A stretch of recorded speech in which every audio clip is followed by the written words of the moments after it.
encuentran habilitadas dos salas de audiencia con una capacidad máxima de aforo de 5 personas. Cuando ambas partes se encuentren presentes, inmediatamente se los hará pasar a la sala de audiencia. El mediador utilizará visor y mascarilla. Se garantiza que las instalaciones cumplan con todas las medidas de bioseguridad necesarias para precautelar la salud de la comunidad. Para el ingreso al CAM, el uso de mascarilla es obligatorio durante toda la estancia.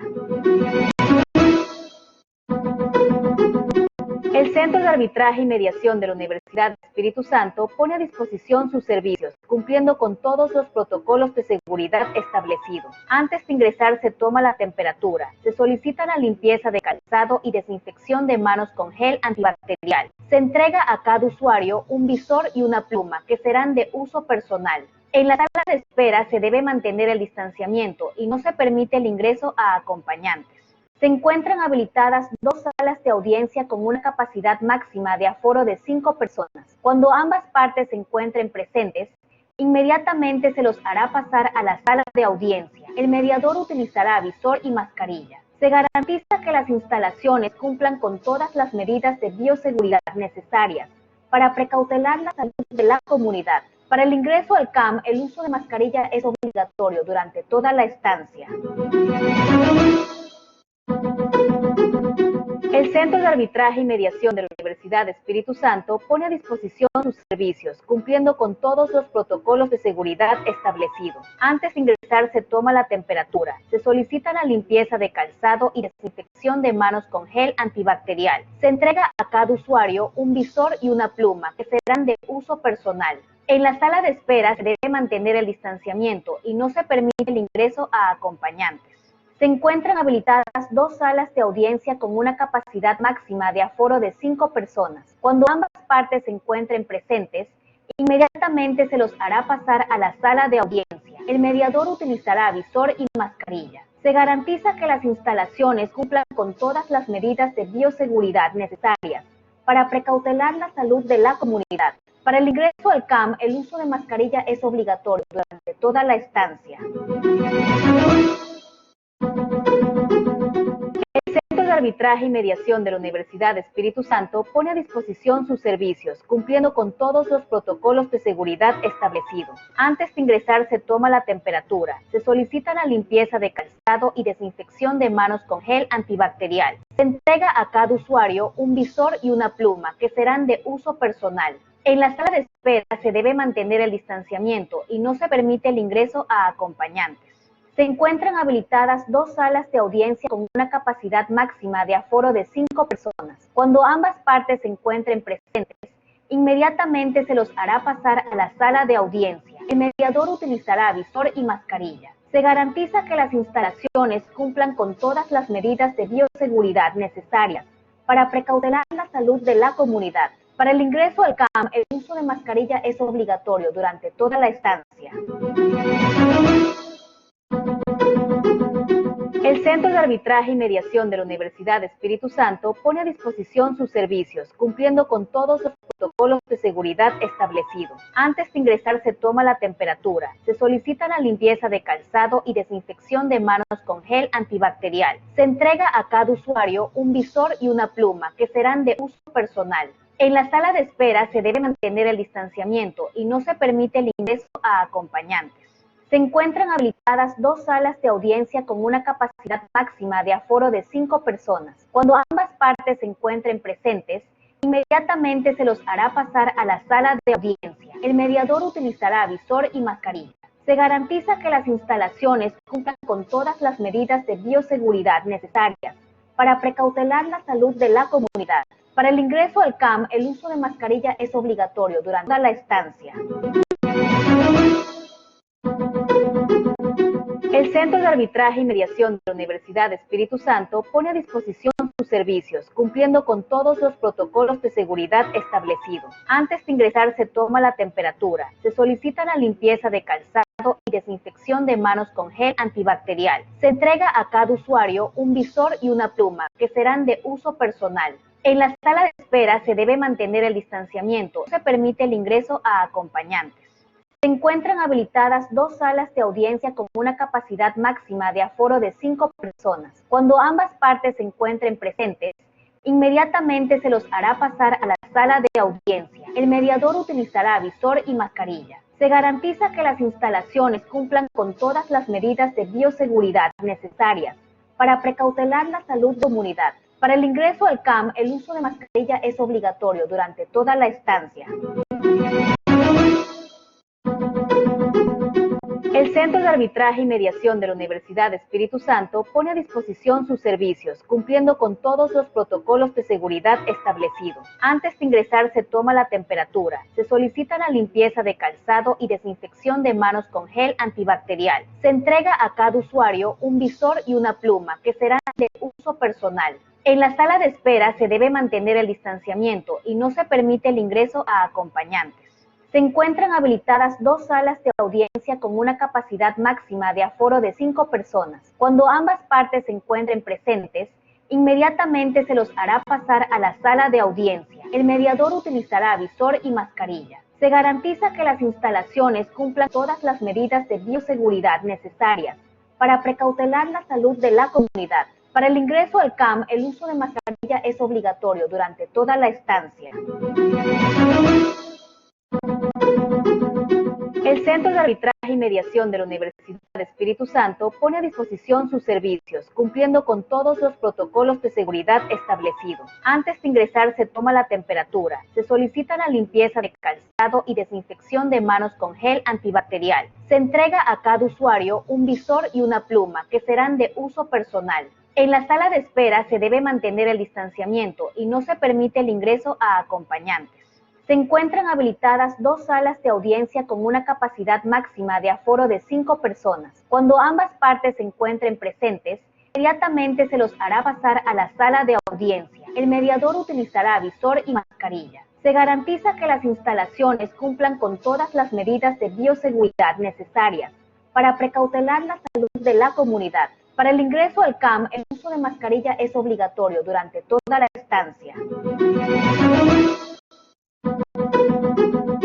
El Centro de Arbitraje y Mediación de la Universidad Espíritu Santo pone a disposición sus servicios, cumpliendo con todos los protocolos de seguridad establecidos. Antes de ingresar se toma la temperatura, se solicita la limpieza de calzado y desinfección de manos con gel antibacterial. Se entrega a cada usuario un visor y una pluma que serán de uso personal. En la sala de espera se debe mantener el distanciamiento y no se permite el ingreso a acompañantes.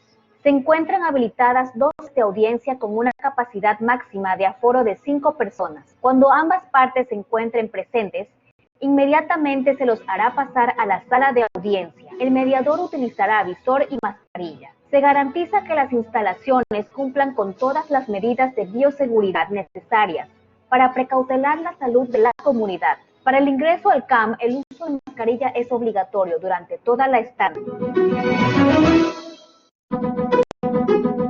El Centro de Arbitraje y Mediación de la Universidad Espíritu Santo pone a disposición sus servicios, cumpliendo con todos los protocolos de seguridad establecidos. Antes de ingresar se toma la temperatura, se solicita la limpieza de calzado y desinfección de manos con gel antibacterial. Se entrega a cada usuario un visor y una pluma que serán de uso personal.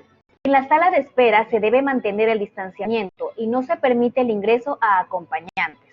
Se encuentran habilitadas 2 salas de audiencia con una capacidad máxima de aforo de 5 personas. Cuando ambas partes se encuentren presentes, inmediatamente se los hará pasar a la sala de audiencia. El mediador utilizará visor y mascarilla. Se garantiza que las instalaciones cumplan con todas las medidas de bioseguridad necesarias para precautelar la salud de la comunidad. Para el ingreso al CAM, el uso de mascarilla es obligatorio durante toda la estancia. El Centro de Arbitraje y Mediación de la Universidad Espíritu Santo pone a disposición sus servicios, cumpliendo con todos los protocolos de seguridad establecidos. Antes de ingresar se toma la temperatura, se solicita la limpieza de calzado y desinfección de manos con gel antibacterial. Se entrega a usuario un visor y una pluma que serán de uso personal. En la sala de espera se debe mantener el distanciamiento y no se permite el ingreso a acompañantes. Se encuentran habilitadas 2 salas de audiencia con una capacidad máxima de aforo de 5 personas. Cuando ambas partes se encuentren presentes, inmediatamente se los hará pasar a la sala de audiencia. El mediador utilizará visor y mascarilla. Se garantiza que las instalaciones cumplan con todas las medidas de bioseguridad necesarias para precautelar la salud de la comunidad. Para el ingreso al CAM, el uso de mascarilla es obligatorio durante toda la estancia. El Centro de Arbitraje y Mediación de la Universidad Espíritu Santo pone a disposición su servicio, cumpliendo con todos los protocolos de seguridad establecidos. Antes de ingresar se toma la temperatura, se solicita la limpieza de calzado y desinfección de manos con gel antibacterial. Se entrega a cada usuario un visor y una pluma que serán de uso personal. En la sala de espera se debe mantener el distanciamiento y no se permite el ingreso a acompañantes. Se encuentran habilitadas 2 salas de audiencia con una capacidad máxima de aforo de 5 personas. Cuando ambas partes se encuentren presentes, inmediatamente se los hará pasar a la sala de audiencia. El mediador utilizará visor y mascarilla. Se garantiza que las instalaciones cumplan con todas las medidas de bioseguridad necesarias para precautelar la salud de la comunidad. Para el ingreso al CAM, el uso de mascarilla es obligatorio durante toda la estancia. El Centro de Arbitraje y Mediación de la Universidad Espíritu Santo pone a disposición sus servicios, cumpliendo con todos los protocolos de seguridad establecidos. Antes de ingresar se toma la temperatura, se solicita la limpieza de calzado y desinfección de manos con gel antibacterial. Se entrega a cada usuario un visor y una pluma que serán de uso personal. En la sala de espera se debe mantener el distanciamiento y no se permite el ingreso a acompañantes. Se encuentran habilitadas 2 salas de audiencia con una capacidad máxima de aforo de 5 personas. Cuando ambas partes se encuentren presentes, inmediatamente se los hará pasar a la sala de audiencia. El mediador utilizará visor y mascarilla. Se garantiza que las instalaciones cumplan con todas las medidas de bioseguridad necesarias para precautelar la salud de la comunidad. Para el ingreso al CAM, el uso de mascarilla es obligatorio durante toda la estancia.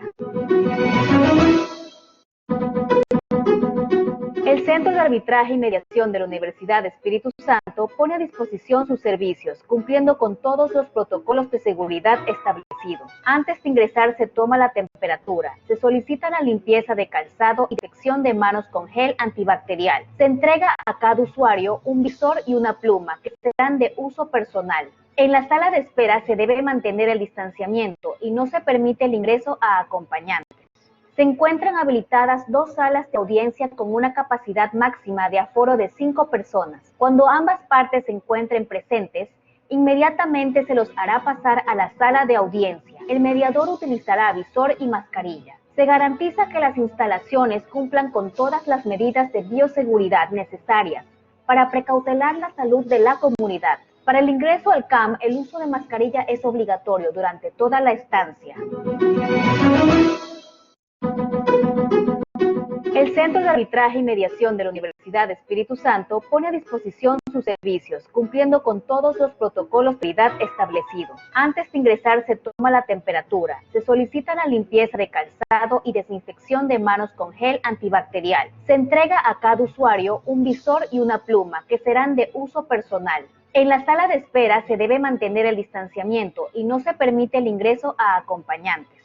Se encuentran habilitadas 2 salas de audiencia con una capacidad máxima de aforo de 5 personas. Cuando ambas partes se encuentren presentes, inmediatamente se los hará pasar a la sala de audiencia. El mediador utilizará visor y mascarilla. Se garantiza que las instalaciones cumplan con todas las medidas de bioseguridad necesarias para precautelar la salud de la comunidad. Para el ingreso al CAM, el uso de mascarilla es obligatorio durante toda la estancia.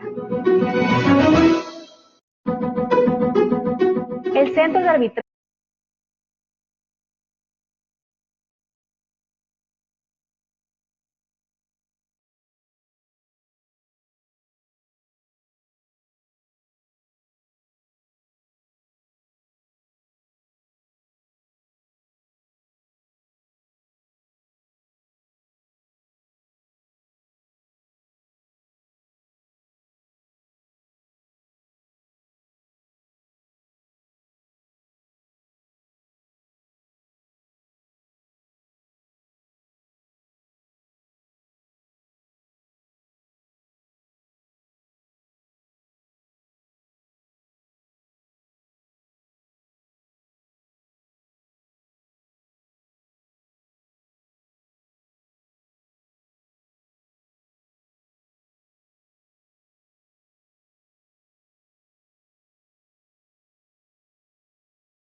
Bueno, muy buenas noches con todos. Teresa, ¿me confirma si me escucha claramente, por favor?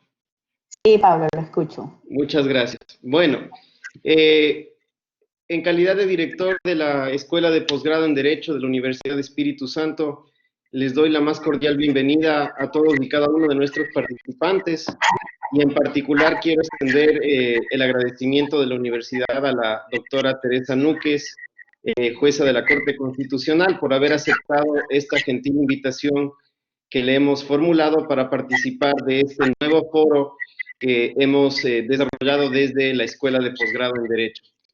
Antes de iniciar, quisiera comentarles un poco sobre la trayectoria y hoja de vida de la doctora Teresa Núquez, que estoy seguro que la mayoría de ustedes la conoce bien.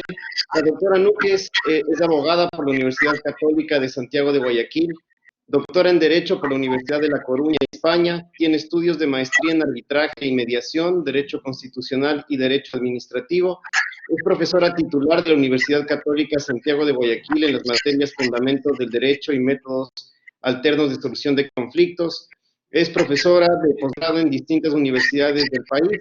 Quiero destacar particularmente que es profesora invitada de nuestra Escuela de Posgrado en Derecho de la Universidad de Espíritu Santo, y también es conferencista en eventos nacionales e internacionales.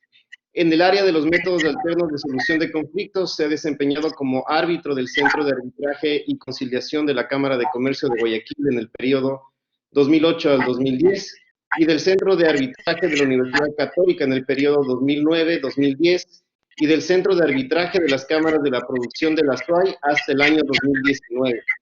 Fue directora del Centro de Arbitraje y Conciliación de la Cámara de Comercio, también de Guayaquil, en el periodo 2010-2019, docente universitaria y responsable de temas de posgrado en Derecho de la Facultad de Jurisprudencia de la Universidad Católica de Santiago de Guayaquil en el periodo 2004-2019, y actualmente, como conocemos, se desempeña como juez de la Corte Constitucional del Ecuador.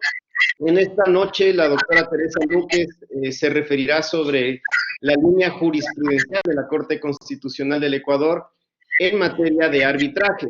Para tal efecto, la doctora Núquez tendrá 30-35 minutos para poder desarrollar su exposición, y les pedimos muy cordialmente a todos los participantes que puedan formular sus preguntas en caso de tenerlas a través del chat. Estas preguntas serán formuladas al finalizar la ponencia de la doctora Teresa Núquez. Sin más, nuevamente bienvenida, doctora Teresa Núquez, a nuestra Escuela de Posgrado en Derecho, y le cedo el uso de la palabra.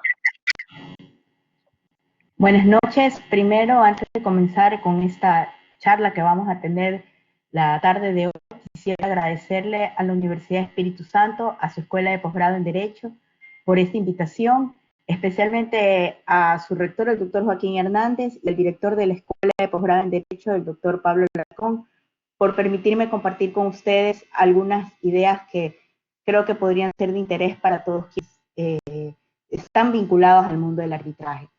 Como ya se manifestó, la noche de hoy voy a abordar la línea jurisprudencial de la Corte Constitucional en materia de arbitraje.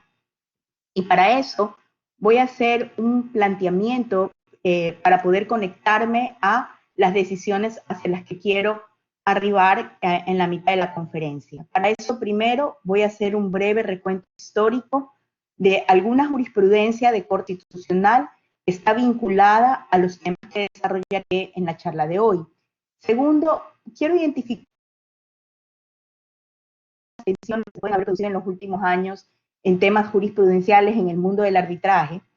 Y tercero, quiero conversar con ustedes acerca de 3 sentencias interesantes de la Corte Constitucional del año 2019. Estas son las 3114 EP 2019, la 32313 EP 2019 y la 170311 EP 2019. En ese sentido, la jurisprudencia que he seleccionado para poder desarrollar esta charla está soportada en 4 puntos. El primero, al procedimiento de la acción de nulidad. El segundo, a la naturaleza del arbitraje. El tercero, a jurisprudencia sobre la inapelabilidad del laudo arbitral. Y el cuarto, alguna jurisprudencia interesante sobre los recursos que pueden presentarse ante la sentencia que dictan los presidentes de las Cortes Provinciales al momento que resuelven la acción de nulidad del laudo. Bien, entonces, para comenzar este recuento, voy yo a la primera sentencia a la que quiero referirme, que es una sentencia del año 2008, publicada en el registro oficial del 4 de junio del 2009. Esta sentencia tiene un antecedente interesante. Aproximadamente entre los años 2000 y 2002, a propósito de la decisión de un presidente de la Corte Provincial de aquí del Ecuador, de una de las Cortes Provinciales, decidió que la forma como se iba a sustanciar la acción de nulidad del laudo era a través de un procedimiento ordinario, al no haber un trámite específico establecido en la ley, acogiéndose al entonces 59 del Código de Procedimiento Civil. Hacia el año 2008 se eleva una consulta a la Corte Constitucional, al Tribunal Constitucional de esa época, periodo de transición hacia Corte Constitucional, y en esta consulta el presidente de la Corte Provincial de Pichincha, a propósito de una acción de nulidad del laudo que había estado sustanciando, le consulta a la Corte Constitucional y le dice que ha declarado inaplicable el artículo 59 del Código de Procedimiento Civil de esa época en un procedimiento de acción de nulidad del laudo arbitral, porque considera que ese procedimiento ordinario no puede aplicarse a las acciones de nulidad del laudo. Pero eleva la consulta porque le había dado un efecto interpartes y conforme a la Constitución que estuvo vigente hasta el año 2008, es decir, la que estuvo vigente del 98 al 2008, los jueces podían declarar inaplicable con efectos interpartes y consultar para la declaratoria con efectos ergámenes o efectos generales. Cuando la Corte le contesta al presidente de la Corte Provincial de Pichincha, dice que no le puede dar efectos generales a la declaratoria de inaplicable del artículo 59 del Código de Procedimiento Civil porque había un sinnúmero de causas que se sustanciaban en amparo de ese artículo 59, pero que sin embargo el artículo 59 del Código de Procedimiento Civil, que establecía el procedimiento ordinario, no era aplicable para la acción de nulidad de laudos arbitrales. Y esto lo establece y señala quizás lo más importante para el arbitraje en ese cambio del año 2009. Empieza señalando que el proceso para llevar a cabo la acción de nulidad del laudo arbitral para conocimiento del presidente de la Corte, de los presidentes de las Cortes Provinciales, debe de ser resuelto en un procedimiento especial, un trámite contemplado en la Ley de Arbitraje y Mediación, en un procedimiento ágil, un procedimiento de 30 días. Bien, y esto le cambió la historia en la que tenía el arbitraje hasta ese año 2009, porque las acciones de nulidad empezaron a sustanciarse como un procedimiento único, un procedimiento especial dentro de las presidencias de las Cortes Provinciales. Yo voy a dejar anotado esta sentencia, que ya vamos a ver por qué la vamos a retomar más adelante en las decisiones que se han tomado en el año 2019, pero esta es una decisión de enorme importancia para la vida del arbitraje. Después voy a señalar yo una segunda jurisprudencia en la cual quiero hacer referencia a la naturaleza del arbitraje. Es una de las sentencias más conocidas, la sentencia en el mundo del arbitraje conocida como la sentencia Misley Zaydan del año 2010. Es una decisión que aborda 4 puntos interesantes. El primero, el reconocimiento constitucional del arbitraje. Como todos sabemos, por el solo hecho del ejercicio del derecho de libertad que concede un ordenamiento jurídico en una sociedad y en un despliegue del principio de autonomía de la voluntad de las partes pueden acordar métodos alternos de solución de conflictos, alternos a la justicia ordinaria para resolver sus controversias. En nuestra Constitución, este reconocimiento del artículo 66 se encuentra complementado por el artículo 190 de la Constitución, que establece la posibilidad de métodos alternos de solución de conflictos que pueden pactar libremente las partes, entre ellos la mediación y el arbitraje, siempre que sea la materia intransigible conforme a lo que establece el ordenamiento jurídico. Esta sentencia del año 2010 toma ese reconocimiento del artículo 190 de la Constitución y de los métodos alternos de la solución de controversias. Esta sentencia también hace un reconocimiento al arbitraje independiente y esta división reconocida globalmente entre arbitraje administrado y arbitraje independiente, pero quizás uno de los puntos más relevantes de esta sentencia es el reconocimiento de una doctrina internacional de las condiciones de suficiencia del convenio arbitral que están conectadas con el principio pro arbitrio reconocido en nuestra legislación, mediante la cual el convenio arbitral debe reunir ciertas condiciones para que sea suficiente para abrirle la puerta al arbitraje, para darle competencia a los árbitros, de tal suerte que su procedimiento sea válido y esto produzca un laudo que sea ejecutable. Pero esta sentencia también tiene otro punto de interés conectado con la forma como la ley de arbitraje mira al arbitraje local, que es la supletoriedad normativa frente al acuerdo o convenio de partes. Es decir, que una vez que las partes han acordado o convenido procedimientos, formas de selección de árbitros, tipo de arbitraje, lo pactado por la parte es un acuerdo que prevalece y rige el arbitraje, que van a tener que desarrollar ellas a lo largo del proceso como tal. Posteriormente a esto, hay unas sentencias de enorme interés relacionadas a la inapelabilidad del laudo arbitral. Como nosotros sabemos, conforme a la ley de arbitraje y mediación, el laudo es una decisión de único y última instancia sobre la que caben los recursos horizontales de ampliación y aclaración y la acción de nulidad del laudo, y en un manejo global del ordenamiento jurídico, las acciones extraordinarias de protección. Sin embargo, esto en algunas personas que están vinculadas al medio jurídico puede generar un cuestionamiento, o generó en ellas en algún momento un cuestionamiento acerca de que si el hecho de que el laudo no sea apelable vulneraba la garantía constitucional contenida en el artículo 76, numeral 7, literal M, que establece la posibilidad de recurrir el fallo de resolución de todos los procedimientos en que se decida sobre derecho. La Corte Constitucional tiene algunas sentencias en ese tema. Así podríamos citar la sentencia número 00813 de la Corte Constitucional, en la cual se establece que, sin embargo, aun cuando el derecho a un doble pronunciamiento es un derecho constitucional, esto no significa que el legislador debe establecer los mismos recursos en todo proceso.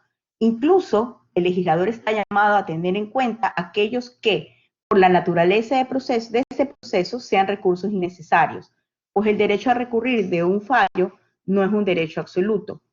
Posteriormente, esa sentencia del año 2013, en una sentencia 173-14 de Corte Constitucional, la Corte se pronunció estableciendo que los laudos arbitrales no eran susceptibles de ningún otro recurso que no sean los establecidos en la Ley de Arbitraje y Mediación.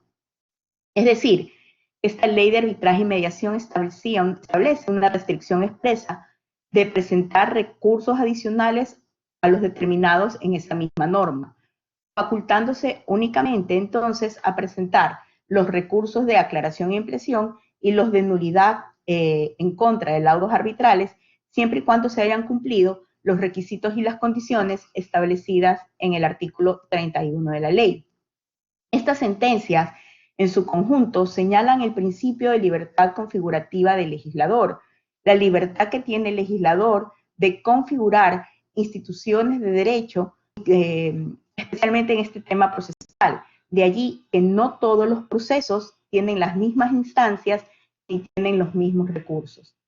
Para el año 2016, la Corte Constitucional establece en una jurisprudencia a propósito de una decisión que se toma en un centro arbitral en la provincia de Esmeralda, en la que señala que existen procesos en los cuales la ley expresamente no prevé la posibilidad de presentar ciertos recursos, lo cual no significa una vulneración al derecho constitucional a la tutela judicial efectiva, sino que por el contrario implica el acceso a la justicia bajo un marco de certeza jurídica.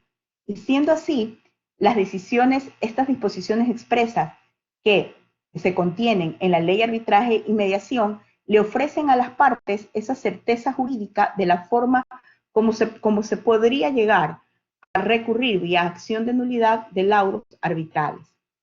Bien.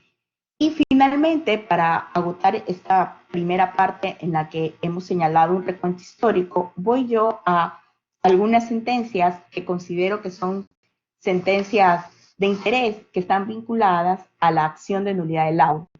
Y empezaré primero con una que tiene una mixtura especial porque hace referencia a las acciones extraordinarias de protección y a la acción de nulidad del laudo, es la sentencia 169 del año 2012 a propósito de una extraordinaria protección presentada en un caso, en un laudo que había sido expedido por las cámaras de la producción de la SUAY, a la cual voy a volver más adelante.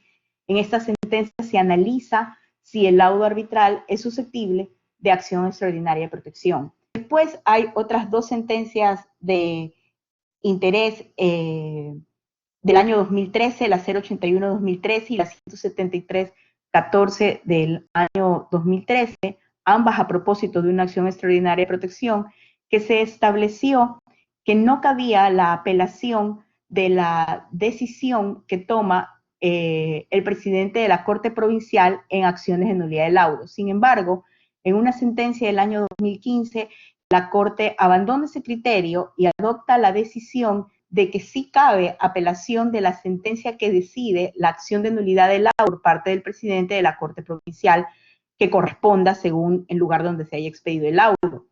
Y esta resolución del año 2015 genera una ambigüedad o incertidumbre importante porque el medio empieza a preguntarse si cabe la apelación, qué otros recursos podrían presentarse acerca de esta decisión que se ha tomado.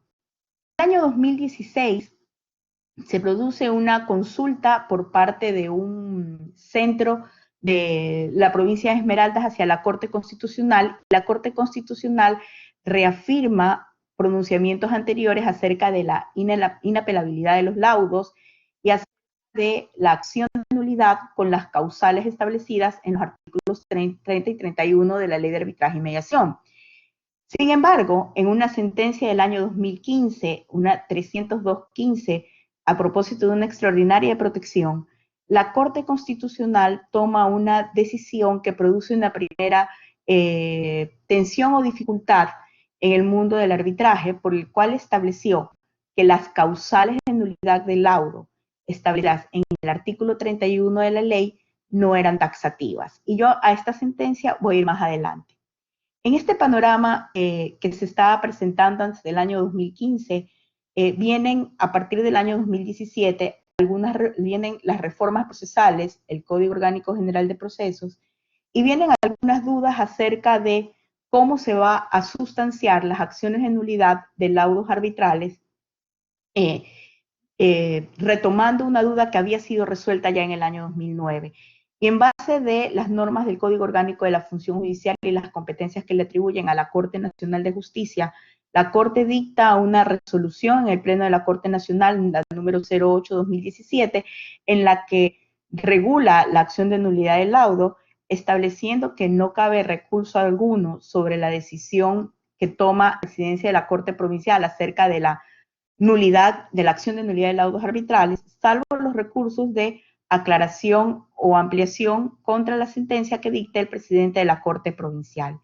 Y en este escenario llegamos hasta el año 2019 y con estas tres sentencias que vamos a comentar la noche de hoy, la primera, la 3114-EP 2019, la segunda, la 32313-EP 2019 y la tercera, la 170311-EP 2019. En este recuento histórico, nosotros podemos encontrar ya para el mundo del arbitraje tres tensiones. Primera, la que se había producido producto de la declaratoria de que las causales de nulidad del laudo no eran taxativas. La segunda, con certeza cuáles eran los recursos que caben en acciones de nulidad del laudo arbitral. La segunda y la tercera, el agotamiento de las acciones de nulidad previo a interponer acciones extraordinarias de protección. En ese sentido, estas tres sentencias de manera general van a reafirmar la taxatividad de las causales, van a aclarar cuándo procede la acción de nulidad del laudo arbitral contra laudos arbitrales y cómo se agotan estas vías, en qué momento se agotan para interponer las acciones extraordinarias de protección, aclara cuándo procede la acción extraordinaria de protección de laudos arbitrales, reafirma la especialidad de la acción de nulidad del laudo arbitral y aclara que no proceden recursos verticales en la acción de nulidad del laudo arbitral, refiriéndose concretamente a la apelación y a la casación. En base de eso, entonces, yo voy a abordar estas tres tensiones y voy a hacer una conexión entre estas sentencias que he explicado en el recuento histórico, para que pueda notarse la atención y lo que ha decidido la Corte Constitucional en el transcurso del año 2019 en relación a la taxatividad.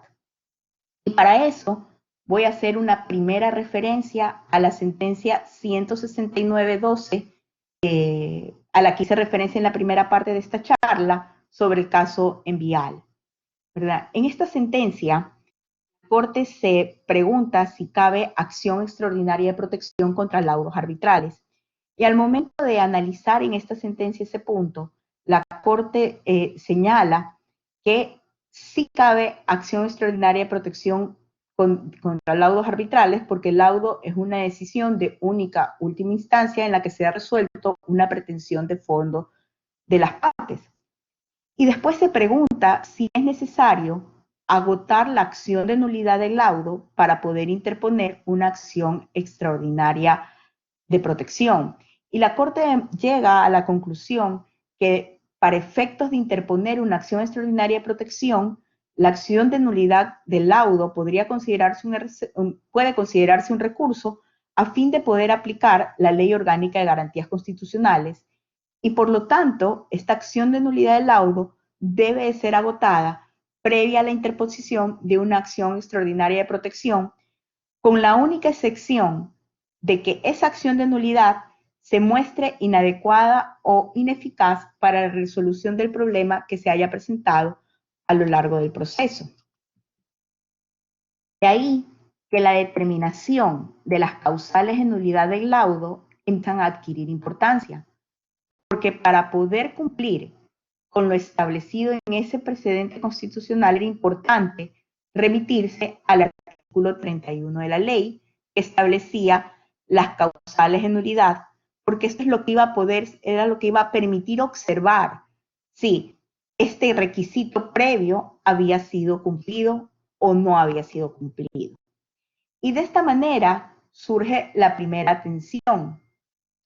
Ante este hecho, la Corte, teniendo en cuenta este tema, la Corte dicta una sentencia a la que hicimos referencia en este primer recuento histórico que hicimos para poder establecer esta conexión del recuento histórico y poder comprender la importancia de las sentencias actualmente. Dijimos, ante este hecho, la Corte dicta una sentencia que es la 302-15, mediante la cual se estableció que el juez que conoce la acción de nulidad del laudo puede: 1. Resolver sobre causales no previstas en el artículo 31 de la Ley de Arbitraje. 2. Ya que conforme a esta sentencia, dicho juez está al servicio de la satisfacción de los derechos constitucionales en un Estado constitucional de derecho judicial. Por lo tanto, se lo facultaba para revisar el laudo para cuestiones como falta de competencia del tribunal arbitral, que no está contemplada en el artículo 31 de la ley, y la falta de motivación del laudo arbitral por la vulneración del derecho previsto en el literal L, numeral 7 del artículo 76. Ante ello, las sentencias 3114 del 2019 y la 32313 EP del 2019 observan este conflicto y establecen algunos criterios. Primero, estas sentencias van a hacer un reconocimiento constitucional del arbitraje como un método alternativo de justicia ordinaria, reconocimiento que ya venía haciéndose en el transcurso de estos años en las distintas jurisprudencias. Pero esta sentencia incorpora y le da su fundamento a la autonomía de la voluntad de las partes, quienes al acordar someterse a una justicia convencional y no a la ordinaria, se obligan a acatar estas reglas. Y al obligarse a acatar estas reglas, esto incluye la inapelabilidad de los laudos y la posibilidad de impugnarlo únicamente a través de los medios establecidos en la Ley de Arbitraje y Mediación y en las causas establecidas en esa ley. De esa manera, o observado de esa manera, podríamos considerar que es un despropósito que, habiéndose acordado el arbitraje por parte de los intervinientes en un contrato o en un negocio jurídico, para dirimir el conflicto fuera de la justicia ordinaria, sea esta última, es decir, la justicia ordinaria, quien pudiera revisar las decisiones del fondo. Para esto es importante recordar que la acción de nulidad fue concebida como un medio de impugnación extraordinaria para errores in procedendum en el arbitraje y vicios de extra petita en la decisión, relacionados al debido proceso arbitral y establecidos taxativamente en el artículo 31 de la Ley de Arbitraje y Mediación como causales de nulidad de un laudo. Y la taxatividad de estas causas se explican en algunas razones que las sentencias de la Corte a las que he hecho referencia van a empezar a analizar. Dentro de las razones que analiza estas sentencias de Corte Constitucional del año 2009 para establecer la taxatividad de las causales de nulidad, establecen que estas se justifican en que brindan certeza en torno a las exactas situaciones jurídicas que podría suponer la anulación de una decisión que al tener efecto de cosa juzgada ha generado una legítima confianza en las partes procesales sobre una situación jurídica determinada. Además, señala que en materia de nulidades procesales rige el principio de especificidad, principio que implica que no hay nulidad sin texto, es decir, no hay una nulidad sin ley, de forma que la acción de nulidad constituye un mecanismo adecuado y eficaz para la tutela del debido proceso arbitral que necesariamente debe de ser agotada cuando la supuesta vulneración se enmarque en una de las causas taxativas del artículo 31. Entonces, ambas sentencias señalan que la ley debe establecer expresamente aquellos motivos por los cuales una autoridad judicial está habilitada para anular una decisión que goza de cosa juzgada y que por tanto ha generado en las partes procesales una certeza sobre una determinada situación jurídica, ¿verdad? Y lo vincula dentro de sus razones al derecho a la seguridad jurídica de las partes procesales, en este caso en el arbitraje, quienes requieren siempre certidumbre sobre las normas jurídicas bajo las cuales se debe actuar el control judicial del laudo, ¿verdad? Y también el respeto del principio de legalidad establecido en la Constitución, según el cual, analizado de manera conectada con el ordenamiento jurídico, el juez que va a conocer la acción de nulidad del laudo tendrá que ejercer las competencias y facultades que se le han concedido constitucional y legalmente. Así, de esta manera, el carácter taxativo de las causales de la acción de nulidad en realidad garantizan el derecho a la seguridad jurídica de las partes procesales en el arbitraje por estos temas de certidumbre sobre las normas jurídicas bajo las cuales se realizan los distintos controles del laudo. De esta manera, el artículo 31 de la Ley de Arbitraje y Mediación tiene un rol importante porque se traduce en el habilitante que tiene un juzgador para ejercer competencia en razón de la materia de acción de nulidad y comporta a su vez también un impedimento para que analice otros asuntos distintos a las causales de nulidad del laudo por no estar expresamente contemplado en ella. Y como sabemos nosotros, la nulidad es una sanción de carácter civil y la nulidad del laudo es una sanción. Como toda sanción, la infracción que la genera debe estar establecida expresamente en una ley. Ante todo ello, es necesario precisar que esto no quiere decir que no puedan existir otras razones que prometan la validez del laudo. Implica que las causales no expresamente previstas en la ley no pueden ser objeto de revisión de acción de nulidad, pues la competencia del juez que conoce dicha acción se encuentra limitada por las 5 causales taxativamente contenidas en la ley de la materia. Pero sin embargo, es importante también señalar que para remediar vicios procesales y hacer efectivos los derechos constitucionales de las partes procesales, el ordenamiento jurídico, nuestro ordenamiento jurídico, ha construido un sistema con diferentes vías de reclamación. Dependiendo de la naturaleza del problema, los sujetos pueden activar las vías correspondientes, particularmente cuando se trata de una vulneración de derechos que no pueda ser reparada a través de acción de nulidad del laudo. Queda disponible la acción extraordinaria de protección como un remedio procesal de carácter excepcional para que la Constitucional pueda realizar el respectivo control de la actividad jurisdiccional de los árbitros. El hecho de que exista causales taxativas en la ley no constituye de ninguna manera una carta abierta para el sistema arbitral, ni tampoco es un desamparo para los usuarios de este sistema de justicia alternativa, pues como ya lo estableció la Corte Constitucional, existe el control constitucional de laudos arbitrales en caso de que estos violen el debido proceso u otros derechos constitucionales y que estas circunstancias no puedan ser solucionadas o remediadas en la justicia ordinaria vía acción de nulidad. Esta necesidad de que la justicia ordinaria remedie inicialmente los vicios procesales que pudiesen existir, ¿verdad? Tiene como garantía también establecer o cuidar que la Corte Constitucional no pueda actuar nunca como que si fuera en una instancia adicional, ya que no le corresponde revisar lo correcto o incorrecto de la decisión en relación a los hechos que dan origen a un proceso y el derecho que se le ha aplicado.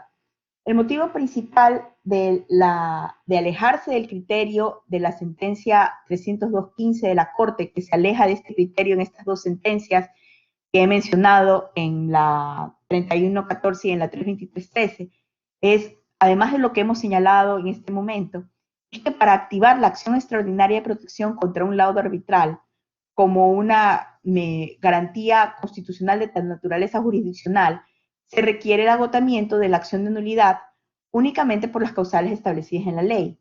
En lo demás, las violaciones de derechos constitucionales no relacionadas a las causales de nulidad del laudo contenidas en la ley podrían ser directamente reclamadas ante la Corte Constitucional a través de acción extraordinaria de protección.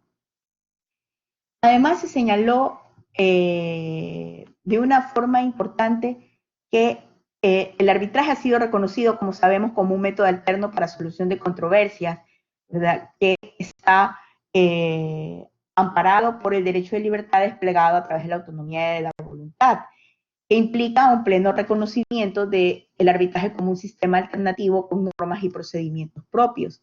Pero no obstante este reconocimiento que existe constitucionalmente, esto no significa que el sistema arbitral no está sujeto a un control constitucional y a un control vía acción de nulidad, sino que estos controles deben de realizarse dentro de las limitaciones que se encuentran previstas en la Constitución y en la ley para garantizar su naturaleza y su efectividad. Así, los árbitros están entonces obligados a observar las garantías constitucionales siguiendo las exigencias de la normativa constitucional vigente, siendo su deber velar a lo largo de los procesos porque se garanticen los derechos constitucionales y el debido proceso, respetando los derechos que han sido establecidos para las partes. De lo contrario, es decir, de no hacerlo, sus decisiones pueden ser susceptibles de revisión por los órganos que se encuentran previstos tanto en la Constitución como en la ley. Ahora, ante estas obligaciones que se tienen de los árbitros en el proceso, también podemos notar algo que es importante. Puede ser que la vulneración de derechos constitucionales pueda producirse por el órgano jurisdiccional que realice el control judicial del laudo en la acción de nulidad del laudo, por ejemplo, así como por parte de un tribunal arbitral o un árbitro único al expedir un laudo arbitral. Entonces, siendo importante recordar que la acción extraordinaria de protección no es un mecanismo de impugnación tendiente a corregir errores injudicando o improcedendo. Los laudos arbitrales son impugnables mediante acción extraordinaria de protección siempre que la pretensión se relacione a vulneraciones constitucionales a lo largo de los procesos. Esta exigencia que se hace es de importancia constitucional porque permite que la jurisdicción ordinaria, a través de los mecanismos de impugnación correspondientes, sea la llamada a precautelar los derechos de las partes procesales y corregir los errores que los operadores y administradores de justicia pudieran haber cometido, pudiendo únicamente siendo posible que la jurisdicción constitucional intervenga de manera excepcional. Como nosotros sabemos, entonces, esto reafirma que la acción de nulidad está diseñada para examinar vicios improcedendum en tutela del debido proceso y el derecho a la defensa ocurrido en la justicia arbitral. En ese sentido, cobra razón de ser el artículo 31 de la ley, porque prevé una serie de causales taxativas que están relacionadas a vulneraciones a diferentes elementos del debido proceso y que ante su verificación, es decir, en caso de que se hayan presentado estas vulneraciones, facultan al presidente de una Corte Provincial de Justicia, dependiendo del lugar donde se expedió el laudo, a anular el proceso arbitral hasta el momento anterior en caso de que se presente un vicio, ¿verdad? Es importante también señalar que la acción extraordinaria de protección, como su nombre lo indica, es una acción extraordinaria, que tiene un carácter residual que envuelve el agotamiento de todos los mecanismos de impugnación que se encuentren previstos en la legislación ordinaria, que sean adecuados y eficaces para solventar una presunta vulneración. No obstante, para interponer esta garantía jurisdiccional, es decir, una acción extraordinaria de protección contra un laudo, la Corte estableció como requisito el agotamiento de la acción de nulidad para efectos de aplicación de la Ley Orgánica de Garantías Jurisdiccionales. Pero es importante recordar que con la única excepción de que dicha acción se muestre, o sea, la acción de nulidad, inadecuada o ineficaz para resolver el problema que se pudiese haber presentado. Y eso nos lleva a nosotros a darnos cuenta que el control judicial que se efectúa dentro de la acción de nulidad del laudo es diferente al control que realiza la Corte Constitucional a través de las acciones extraordinarias de protección. Y nos lleva también a una pregunta lógica. ¿Cuándo entonces la acción de nulidad del laudo podría ser considerada inadecuada o ineficaz ante la vulneración de derechos? ¿Cuándo podríamos considerar que esta acción de nulidad es inadecuada o ineficaz que habilitaría una presentación directa de una acción extraordinaria de protección?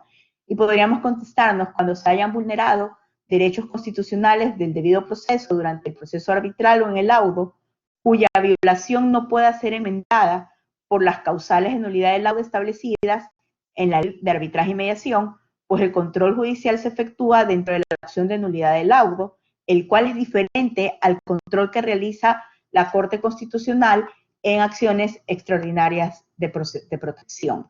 Y con eso yo he agotado esta primera atención. Quiero referirme ahora a un tema, y lo haré de forma muy breve porque creo que ya estoy sobre mi tiempo, ¿verdad? Tranquila. Y voy a hacer, gracias. Voy a hacer referencia al tema de la casación después de que se ha dictado una sentencia que resuelve una acción de nulidad del laudo. La sentencia 170311 de la Corte Constitucional señaló a propósito de un caso del año 2011, ¿verdad? Señaló que conforme al artículo 366 del entonces Código de Procedimiento Civil que estaba vigente a la fecha de ese caso, se señalaba que, a propósito de un caso en el que se había negado un recurso de hecho y por este motivo se había interpuesto una acción extraordinaria de protección, se señaló que se señalaba en esa norma procesal de la época que el recurso de hecho debía de ser negado de oficio cuando la ley niegue expresamente este recurso o de apelación. También el artículo de la ley de casación, el artículo 2 de la ley de casación de la época establecía que el recurso de casación procedía contra sentencias y autos que pongan fin a los procesos de conocimiento dictados por las Cortes Superiores, así como por los tribunales distritales de lo fiscal y contencioso administrativo. Y una jurisprudencia de la Corte Nacional de Justicia en su parte pertinente había establecido ya que la impugnación de un laudo no es un asunto de conocimiento conforme a lo que está establecido en la normativa de la Ley de Arbitraje y Mediación. Y aquí, entonces, nosotros traemos a esta sentencia que habíamos mencionado en el recuento histórico que estaba publicada en junio del 2009 en el registro oficial, dictada por la Corte Constitucional de esa época, que señaló que la acción de nulidad del laudo arbitral es un procedimiento especial regulado especialmente por la Ley de Arbitraje y Mediación, en su artículo 31, y que no es un juicio ordinario con las acciones y recursos propios de la justicia ordinaria, como podrían ser la apelación de hecho, entre otros. En adición relación a lo que se había manifestado, la Corte en esta sentencia del año 2019 aclara que dada la naturaleza especial de las acciones de nulidad del laudo, no cabe interponer recurso alguno respecto de las decisiones que resuelve la misma, salvo los recursos horizontales de declaración o ampliación, sin perjuicio de la procedencia de las acciones extraordinarias de protección contra las decisiones que resuelven la acción de nulidad de laudos arbitrales, conforme a lo establecido en los precedentes constitucionales. Y bien, para concluir, voy a señalar tres principios que se desarrollan en esta, que se mencionan en esta sentencia, porque estas sentencias abordan temas de acción de nulidad de laudo. Sin embargo, estas sentencias en la 3114, por ejemplo, se toma el principio competencia por competencia y el principio de autonomía y convenio arbitral, y se establece que conjugados ambos principios implican que los árbitros tienen la facultad para decidir sobre su propia competencia, sobre la base del convenio arbitral, en un momento procesal diferente al de análisis del fondo de litigio, esto es, en la audiencia de sustanciación, conforme al artículo 22 de la Ley de Arbitraje y Mediación, y recalca que es el convenio arbitral un convenio diferente al convenio que el convenio que lo contiene. Y yo aquí aclaro, porque eso ya no lo dijo la Corte, pero al decir que es un convenio distinto al convenio que lo contiene, quiere decir que es el convenio del que es un convenio distinto o una cláusula o un acuerdo distinto al contrato al que se pertenece, al que hace referencia o al que puede ser un adendum, por ejemplo, ¿verdad?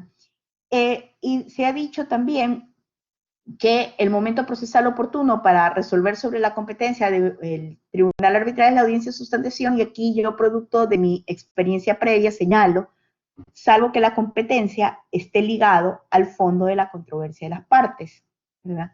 Entonces, en ese caso, bueno, si el fondo de la controversia está ligado al pronunciamiento de competencia, bueno, en ese sentido podría ser una excepción a este principio. Después, en estas sentencias también se señala el valor de los reglamentos arbitrales y se observa cómo la ley de arbitraje y mediación y los reglamentos de los centros arbitrales pasan a ser fuente de derecho arbitral manejado conjuntamente con la LAM, y en la sentencia 323.3 hace un reconocimiento en su texto al principio de intervención judicial mínima, al señalar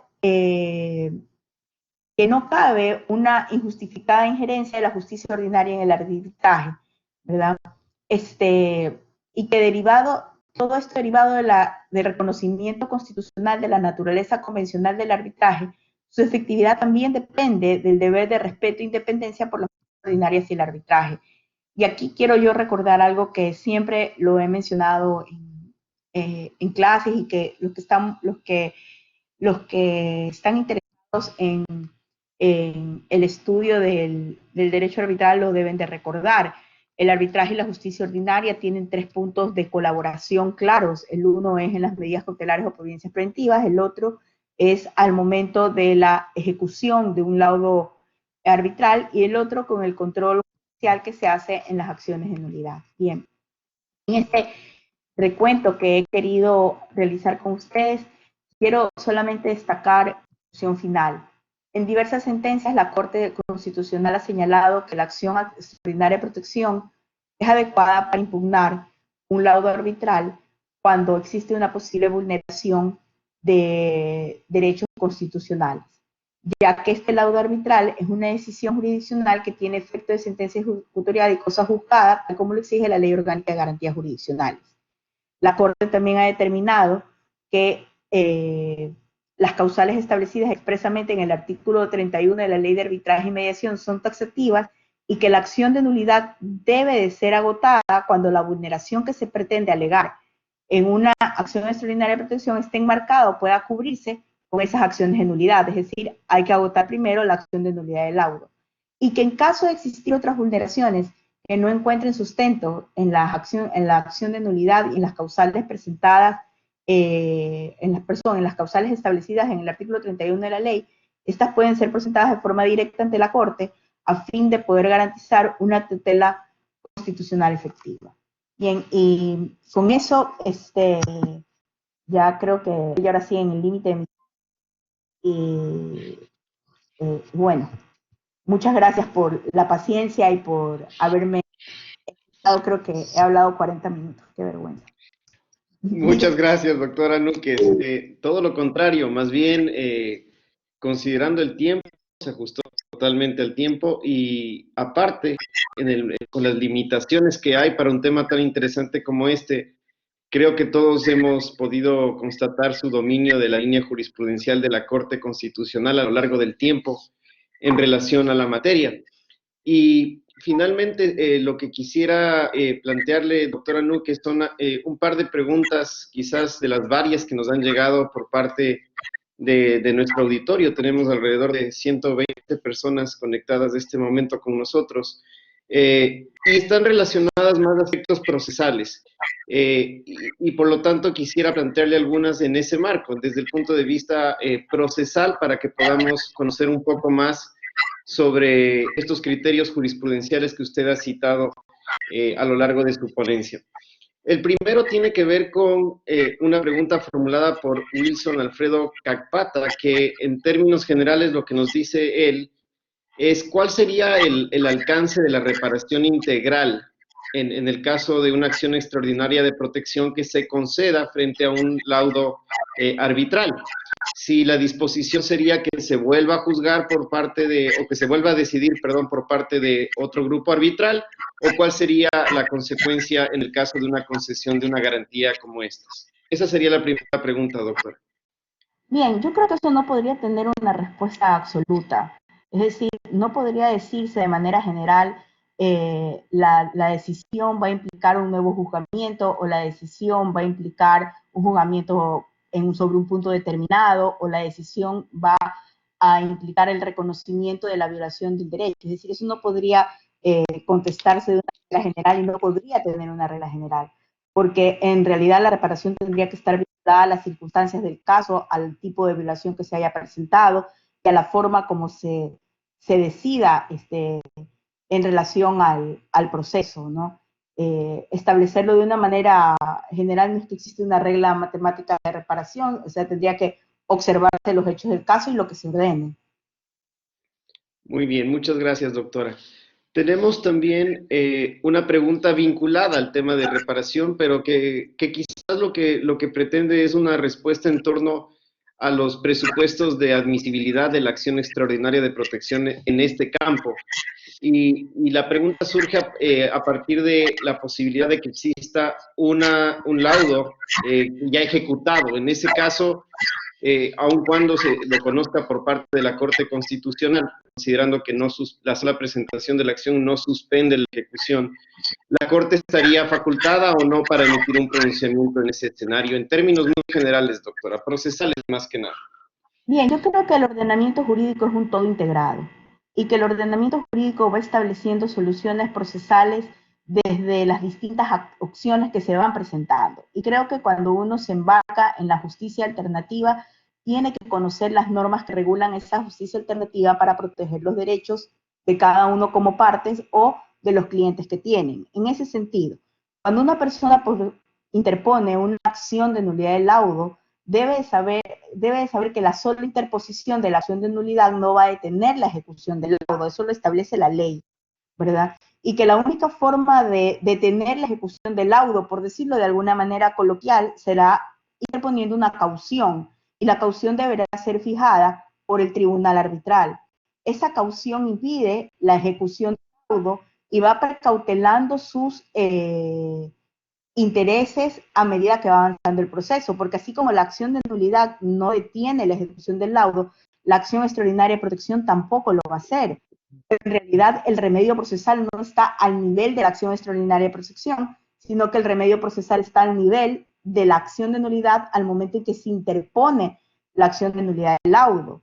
Es decir, que habría que observar el tema en un contexto global de los métodos alternativos de solución de conflictos. Y yo creo que eso nos deja a todos una recomendación importante, ¿verdad? Porque muchas personas cuando pactan un método alternativo de solución de controversias, usualmente tienden a observar convenios o acuerdos que existen en otros contratos y trasladarlo a los negocios jurídicos que tienen, pero en realidad el arbitraje, por ejemplo, en este caso como método alternativo, tiene muchísimas reglas específicas que creo que es importante conocer para poder obtener una protección adecuada, ¿no?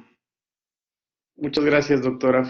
Finalmente tenemos una pregunta de María de Peñafiel, que está relacionada con uno de los precedentes que usted mencionó, que quizás valga la oportunidad para que nos pueda aclarar un poco más sobre esto, que ha sido ya tratado por la Corte Constitucional en su línea jurisprudencial. Y la pregunta es, ¿por qué no existen recursos verticales en las acciones de nulidad del laudo arbitral? Si es un juicio ante la función judicial, ¿no debería tener los mismos recursos que tienen otros procesos judiciales? ¿La limitación al doble conforme es viable o no en un escenario determinado como estos? Bien, en relación a esa pregunta, y yo creo que esa pregunta podemos contestarla un poco desde la conexión que teníamos con la pregunta anterior, y yo creo que para ello es importante señalar algo que yo no lo mencioné en esta exposición, pero que usualmente lo hago en las distintas, o sea, cuando doy una clase de métodos alternativos de solución de conflictos, ¿verdad? Todos cuando estamos en un conglomerado como social, que es el Estado, ¿verdad? El Estado nos brinda una posibilidad de solución de nuestras controversias a través de la justicia ordinaria, pero en el ejercicio del derecho de la libertad, un ciudadano puede tomar una decisión y decidir que si su controversia puede ir a la justicia ordinaria o puede ir a una forma alternativa de solución de conflictos en ejercicio de esta autonomía de la voluntad. Pero toma esa decisión, tiene que ser consciente de algo. Cuando decide resolver su controversia en la justicia ordinaria, tiene todos los canales que la justicia ordinaria le ofrece. Pero cuando decide resolver su controversia en un método alterno de solución de controversias, como puede ser el arbitraje, tiene que resolver sus controversias con todo lo que ese método alternativo le ofrece. Y en este caso, ese método alternativo al que estamos haciendo referencia es el arbitraje. Como nosotros mencionamos en la jurisprudencia que se ha desarrollado a lo largo de esta charla, esos métodos alternativos también conlleva el respeto a ciertas reglas. Las partes acuerdan un método, ¿verdad? Porque recordemos que la base de este método alternativo es la voluntad de las partes, y al acordar ese método aceptan todas las reglas de ese método. Y si yo estoy en el arbitraje, entonces quiere decir que he aceptado que el laudo es una decisión de única instancia, que tiene esta naturaleza de inapelable, que conforme a estas explicaciones procesales que dimos cuando fuimos desarrollando esta jurisprudencia, vimos que es un procedimiento que tiene una acción de nulidad que ha sido configurada expresamente por el legislador como una acción que tiene como una acción que hace un control improcedendum de las decisiones en el laudo arbitral, es decir, tiene una razón de ser, ¿verdad? Y que tiene controles expresamente establecidos tanto en una norma como es la Constitución, en la ley, como es la Ley Orgánica de Garantías Jurisdiccionales, con el control constitucional, y tiene controles específicos con reglas específicas señaladas en la acción de nulidad del laudo. Muchas gracias, doctora Teresa Núquez, por sus respuestas.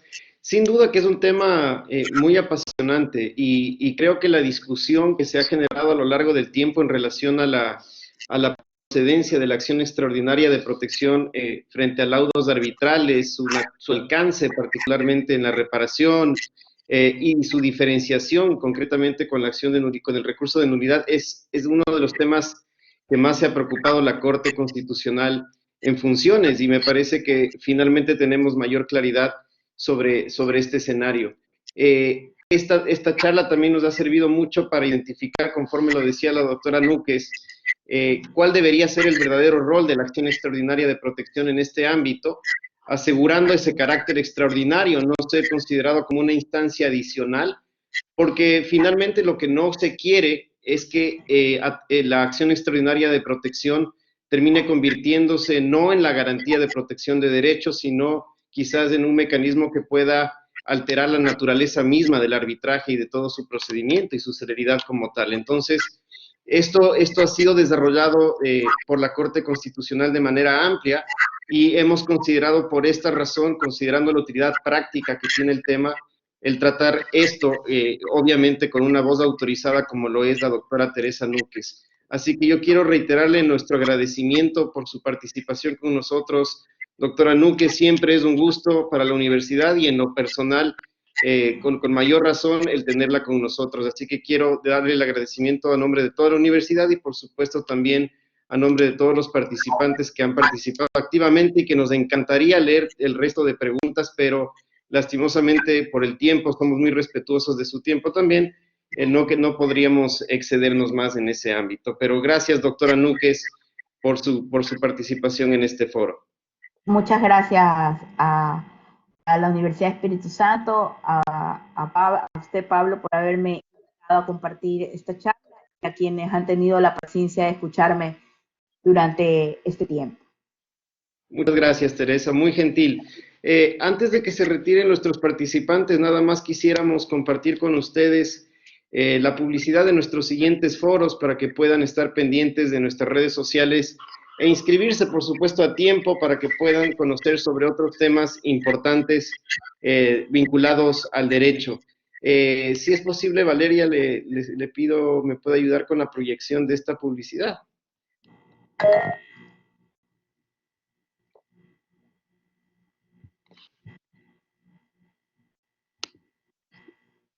Todavía no la puedo ver, no sé si nuestros participantes pueden observar.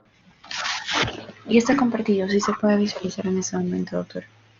Muy bien. Tendremos la próxima semana, los días 18, 19 y 20, un foro internacional, un seminario internacional que hemos organizado en conjunto con la Escuela Legislativa de la Asamblea Nacional, en el que trataremos un tema de coyuntura y con la participación de importantísimos expositores nacionales e internacionales y modelos parlamentarios en el mundo, el caso de la bicameralidad.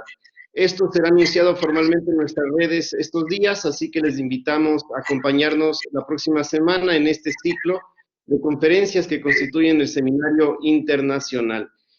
También queremos anunciar algo que ya lo pusimos en redes días atrás, y es el seminario que tendremos, o el foro que se desarrollará en los próximos días con el profesor Friedrich Schauer, que es uno de los más importantes filósofos del derecho de la actualidad, y trataremos temas relacionados a la distinción entre derecho y razonamiento jurídico a propósito de Kelsen, Dworkin y Raz. Así que les invitamos para que no se pierdan este importantísimo foro que, como ustedes comprueban cada día, cada semana, siempre procuramos llevar adelante foros de altísimo nivel como el que hemos tenido hoy con la doctora Teresa Núquez y socializar el conocimiento. Esto nos ha servido a todos y queremos seguir proyectando aún después de la pandemia. Esperemos que esto pase pronto, pero aún después de la pandemia queremos seguir asumiendo este compromiso con toda la comunidad académica. Así que los invitamos muy cordialmente para que nos sigan acompañando y les agradecemos a todos y cada uno de ustedes por su participación activa esta noche. Nuevamente mi gratitud, doctora Núquez, y que tengan una muy buena noche. Muchas gracias.